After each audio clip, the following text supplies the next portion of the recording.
Hey there, this is Larry Beacham, and today I want to talk about the importance of having committed productivity in your schedule.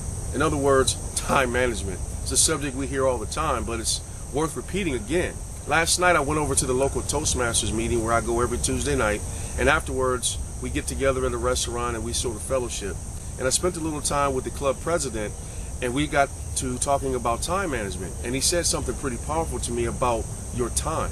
He said if you were to write down from 0 to 100 as a timeline and find your age on that timeline and stand on it, and then you turn and look down towards 0, that is the amount of your life that you have already used up.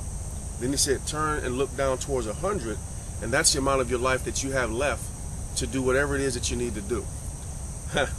Wow, it kind of makes you really highly sensitive to what time you really do have.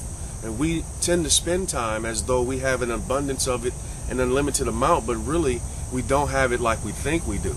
I woke up 40, so to speak, 40 years old. Didn't you? Didn't you wake up whatever age you are? Doesn't it feel like that? Well, the most important thing that you can do is respect the fact that you have spent so much time, but you only have so much time left to get done what you need to do.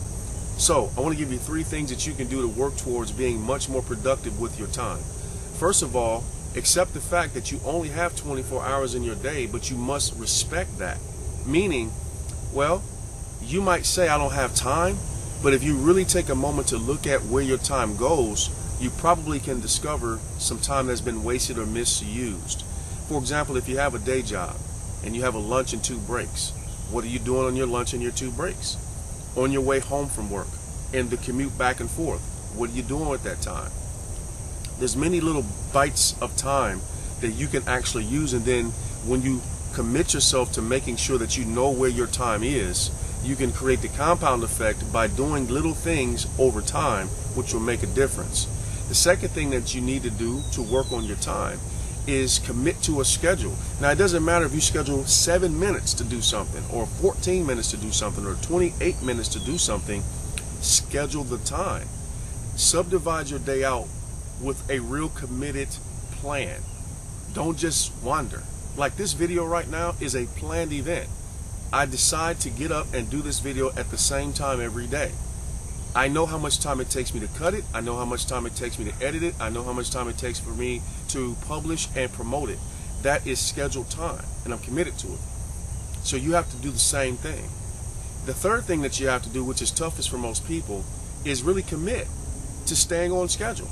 If you have set aside 15 minutes to read a personal development book, you can't afford to get on the phone and answer calls. You can't afford to goof off on social media and play video games. You have to commit yourself to doing what's necessary to be productive in your schedule. Don't give yourself a break. All right? Fight for that commitment, for you to stay committed to your schedule. Because when you look down at the time you spent and you look down at the time you have, it should really do something to stir your emotions to want to be as productive as you can, because time is of the essence. Thanks for listening. Please do me a favor and subscribe to my channel today. If you find value in what I've shared, please let others know by liking and sharing the content.